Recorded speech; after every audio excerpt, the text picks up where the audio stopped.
la diversité est au centre du Sentok. C'est-à-dire qu'on va recevoir à ce pupitre des gens qui ont 3 ans, 5 ans, 10 ans, 20 ans, 30 ans de travail derrière eux, avec des carrières, je veux dire, diverses. Certains ont fait des études, d'autres non. Certains sont dans des bureaux, d'autres travaillent, je veux dire, dans les champs ou à l'extérieur. L'important, c'est de se lancer. L'important, c'est de croire en soi. Et l'important, c'est d'écouter cette petite voix. Comme disait l'autre jour, comme disait tout de suite le jeune homme qui nous a posé, qui a dit à Audi qu'en fait, il y avait un don qui sommeillait à l'intérieur de lui. Je pense que nous avons tous un don. Et que l'important, c'est de s'écouter. Ce don peut s'exprimer aussi bien en tant que participant à un projet, c'est-à-dire que voilà, on peut très bien avoir une vie dans les corporates qui soit une vie riche et brillante, dans laquelle on a l'impression de participer à de grandes décisions et de participer au changement du monde. Mais on peut aussi faire de grandes choses en vendant des sandwichs au coin de sa rue, parce qu'on estime qu'il y a une offre particulière et qu'on est capable de pouvoir donner aux consommateurs qui se trouvent là des sandwichs de très grande qualité, et qu'avec ça, on arrivera à construire un immeuble. Je vous invite tous à réfléchir au nombre d'immeubles qui sont actuellement en construction à Dakar. Un immeuble, ça vaut entre 1 milliard et 2 milliards. Même si il y a de l'argent sale, même si il y a de l'argent détourné, il y a beaucoup d'argent travaillé qui s'exprime devant nous, en béton, en fenêtres, et c'est ce que j'appelle le phénomène du tas de sable. Au Sénégal, toute maison qui se respecte, la première étant celle de mon papa qui est là ce soir, il y a un tas de sable entouré de briques devant. Pourquoi ? Parce qu'on est toujours en train de préparer un nouveau projet et que la maison familiale s'adapte toute la vie aux contraintes, aux opportunités. Un jour, on construit un enclos de moutons. Un jour, on construit une chambre pour le petit dernier. Après, on construit un appartement pour le premier qui est revenu et qui a un petit peu de problème financier et qui a besoin d'habiter à la maison pour économiser. En tous les cas, on est génétiquement des entrepreneurs, des gens qui sont tout le temps en train de se réinventer, et ça se traduit dans ces constructions. Et la richesse est là, devant nous. Elle est là, ici. Donc il ne tient qu'à vous, qu'à nous, de la saisir et d'en faire quelque chose. Donc je vous prie d'accueillir à ce micro une très très très très grande dame dakaroise. Quelqu'un que j'ai eu beaucoup de mal à amener ici parce qu'elle a de très grandes responsabilités et qu'elle prend l'avion comme nous prenons le car rapide ou le taxi. Accueillez Madjiguène Sok.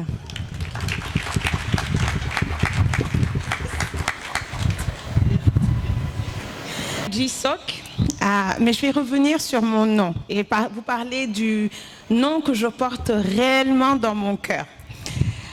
Je vais commencer par parler peut-être d'une personne qui a beaucoup influencé ma jeunesse, et jusqu'à aujourd'hui, même s'il n'est pas là parmi nous, continue à beaucoup nous influencer.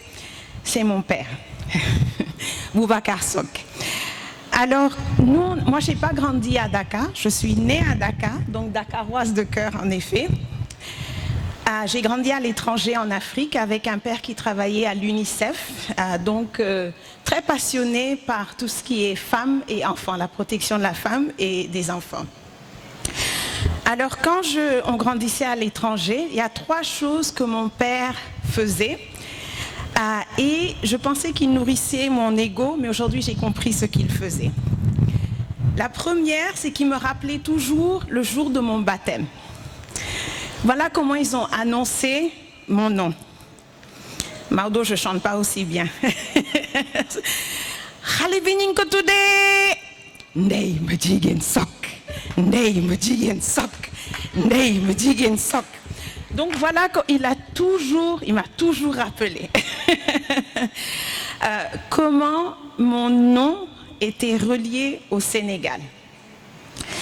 Je suis l'aînée d'une famille de 5 enfants et chaque fois que j'arrivais dans la chambre, mon père disait « Ma Tao est arrivée ». Et parfois, il allait jusqu'à dire « Tao Boudigen », mon aînée qui est une fille. C'était important parce qu'au Sénégal, on a tendance à mettre en avant l'aîné garçon. Il voulait que je sache qu'en tant qu'aînée fille, c'était tout aussi important. Et enfin, j'ai 2 autres sœurs qui aussi s'expriment beaucoup, essayent de beaucoup s'exprimer dans ce qu'elles font. C'est parce que mon père, dans sa carrière à travers l'UNICEF, a beaucoup interagi avec d'autres cultures. Une fois, il nous a dit, est-ce que vous savez qu'il y a un pays en Asie où on classe l'être humain? Et il dit, la femme africaine, la femme noire, arrive après le chien. Il nous a dit ça. Dans tout ce parcours, il nous rappelait 3 choses. Moi, il m'interpellait sur mon devoir envers l'Afrique et le Sénégal. Chaque fois qu'il me rappelait mon nom, c'était pour me dire tu as un devoir envers ce pays et ce continent. Le concept du underdog, les Américains adorent ça. Vous le voyez dans leurs films, dans leurs histoires. Le concept du underdog. On est tous pratiquement perçus comme des underdogs chez nous. Tous.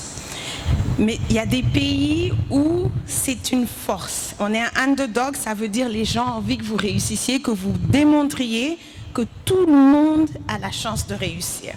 On est tous des underdogs ici. Et si on commence à se voir de cette manière-là, c'est une opportunité plutôt qu'autre chose. Ou imaginer ce que ça peut ouvrir. Ce n'est pas une contrainte. Et donc ça m'a beaucoup aidé à lancer un cabinet de conseil quand je suis rentrée en 2008. Je ne vous dis pas mon âge. Et ça m'a beaucoup aidé. Le concept de... Je rentrais en tant que femme, je ne parlais pas très bien le français, ce n'était pas le Wolof qui comptait pour travailler dans le conseil. Je n'avais pas un réseau. Et les gens m'avaient dit, et tu es trop jeune, tu n'as pas assez de cheveux gris, tu ne peux pas réussir dans le conseil. Mais ce concept de underdog et le fait que j'avais le sentiment que j'avais le bagage qu'il fallait m'a beaucoup aidé à me lancer. Aujourd'hui, je ne le regrette pas. J'aime beaucoup l'entrepreneuriat, l'idée d'une page blanche. Je n'étais pas destinée à être entrepreneur, du tout, au contraire. C'est ma sœur Biram qui est entrepreneur absolument extraordinaire aux États-Unis, qui n'a pas peur, qui prend ce concept de underdog à cœur. Et j'ai eu à l'appuyer pour monter une de ses entreprises. Et voilà, j'ai vu que tout est possible. La page blanche, c'est vraiment un challenge. Et c'est quelque chose qui ouvre beaucoup d'opportunités quand on s'y met.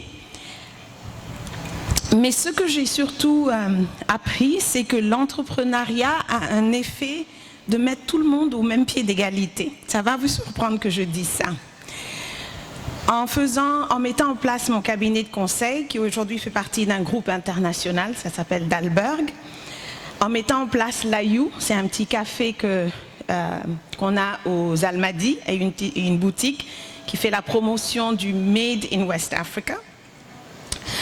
Et j'ai également lancé le Women's Investment Club avec d'autres femmes au Sénégal pour investir dans les entreprises créées et dirigées par des femmes, dont il y a des membres ici. Et pour moi, tout ça, c'était parce que l'entrepreneuriat crée le même pied d'égalité. Ce que j'ai appris, c'est le travail dur qui fait qu'une entreprise a des chances d'aller de l'avant ou pas. Hard work. Rien d'autre. Un coup de chance, bien sûr. Mais le fait d'avoir une idée, de planter la graine, d'y travailler jour et nuit, comme vous l'avez dit tout à l'heure, 7 jours sur 7, sans vacances, etc., on a tous la capacité de le faire. Ce n'est pas l'argent nécessairement. Quand les gens vous voient faire de belles choses avec une belle opportunité, ils investiront. Mais c'est le fait de porter une idée, d'y croire dur comme fer, et de ne pas se donner d'excuses que j'ai pas accès à ça, ou je peux pas faire ça, ou j'ai pas eu ça. L'entrepreneuriat nous met sur le même pied d'égalité d'où qu'on vienne. Donc j'insiste beaucoup sur ce point qui pour moi ouvre toutes les portes pour ce qu'on peut faire au Sénégal. Merci beaucoup.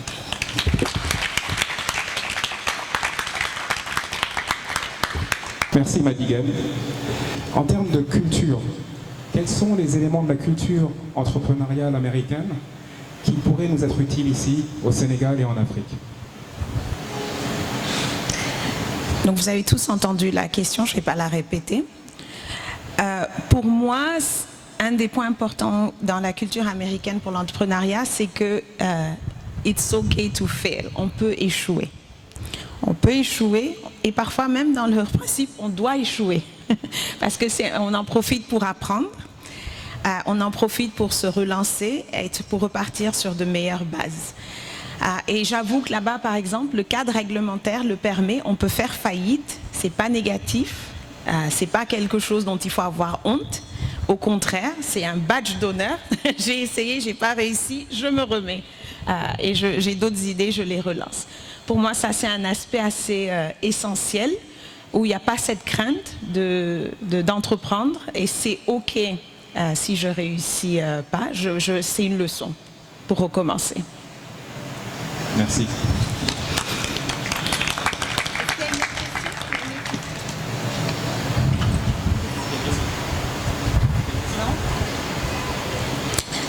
Merci. Je peux dire merci à tout le monde. Merci beaucoup. Il y a une question, il y a une question, tu ne pourras pas dire. Oui.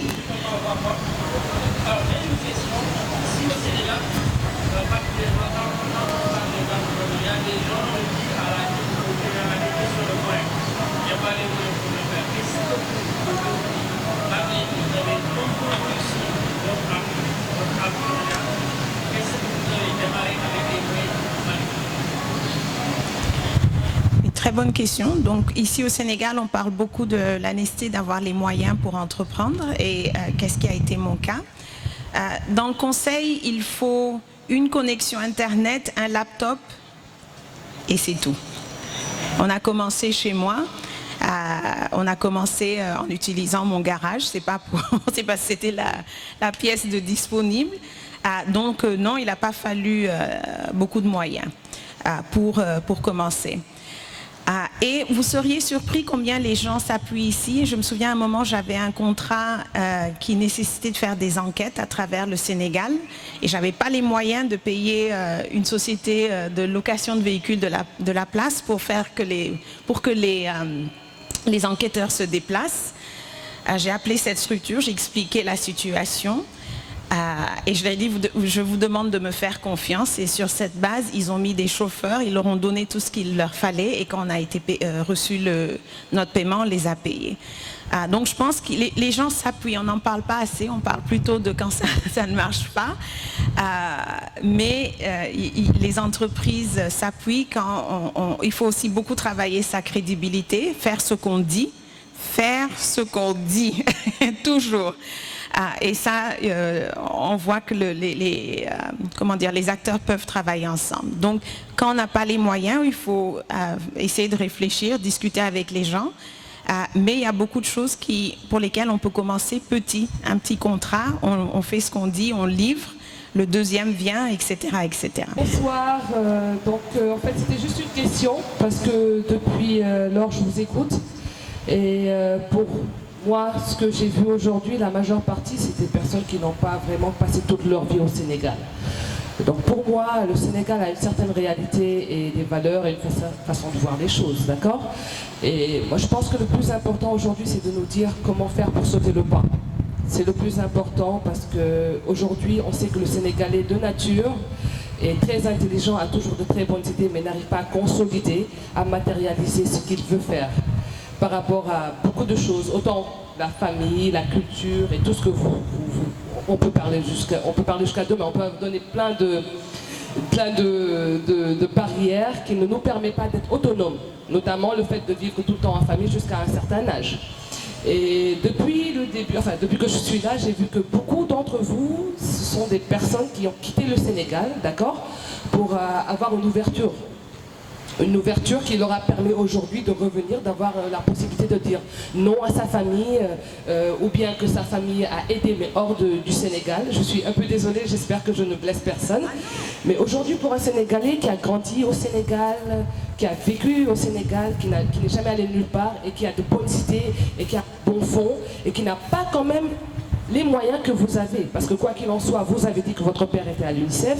Il y en a un autre tout à l'heure, j'ai oublié son nom, lui, son père et sa mère travaillaient à l'usine, mais en France, d'après ce que j'ai compris, peut-être que j'ai pas très bien compris, mais aujourd'hui, j'aimerais que vous nous donniez un exemple patent, un exemple qui peut toucher un Sénégalais qui aujourd'hui n'a pas eu la chance que vous avez eue d'avoir un père aussi pragmatique, ou bien de ne pas avoir été aux États-Unis ou ailleurs. Un Sénégalais aujourd'hui, qu'est-ce qu'il peut faire concrètement avec des idées pertinentes pour son lendemain?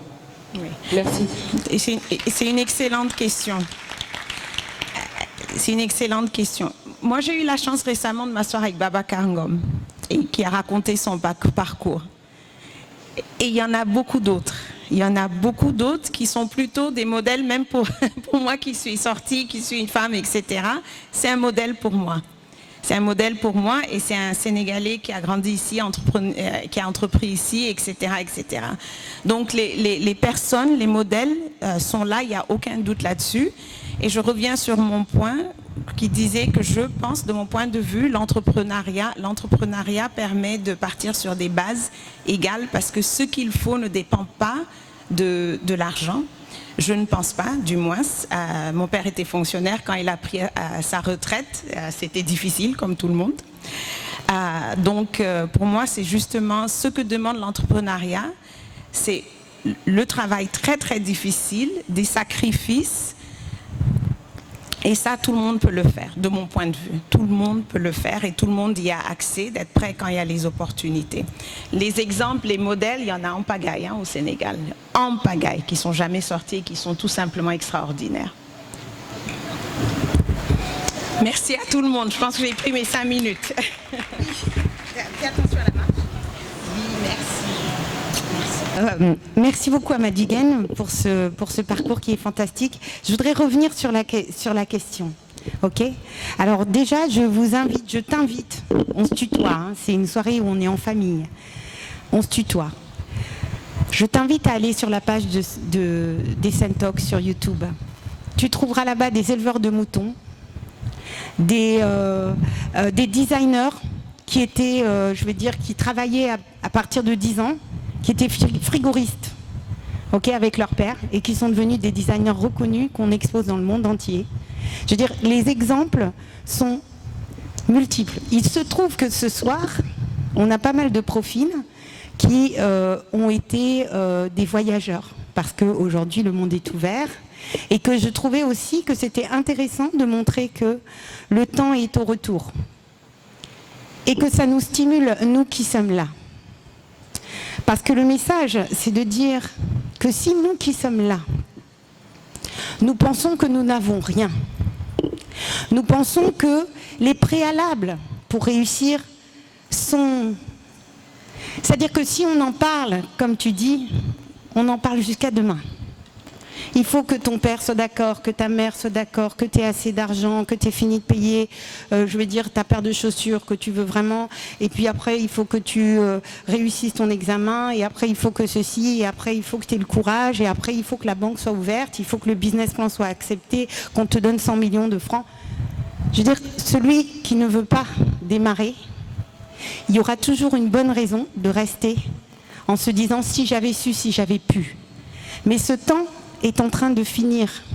Parce qu'aujourd'hui, les opportunités sont telles que les gens à l'extérieur, que ce soit nos frères africains qui sont partis et qui nous regardent depuis l'Europe, depuis les États-Unis, que ce soit toutes ces autres personnes qui viennent pour une fois au Sénégal et qui trouvent que le Sénégal est un pays magique et qu'ils ont envie de s'installer là, et ils sont d'ailleurs les bienvenus, Je veux dire, on n'est pas là pour dire que le Sénégal va devenir un pays xénophobe où on va fermer nos frontières. Non, tout le monde est bienvenu, tout le monde peut venir travailler et créer de la richesse et de la valeur au Sénégal.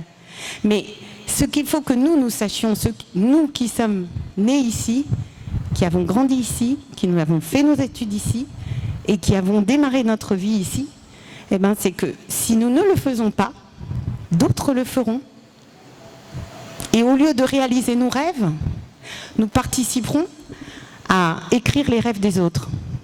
C'est bien aussi, mais c'est un choix. Donc maintenant, ce que je te propose, c'est de te choisir des parents. Si tu ne trouves pas du soutien dans ta famille, les rencontres sont un élément extrêmement important. Je veux dire, toute personne qui a entrepris ou qui a décidé de faire des choses qui étaient extraordinaires, dans le sens extraordinaire, ça sort toujours d'une rencontre. On est le fruit de nos rencontres. Donc ce que ton papa ou ta maman ne peut pas te donner, eh bien quelqu'un peut te le donner.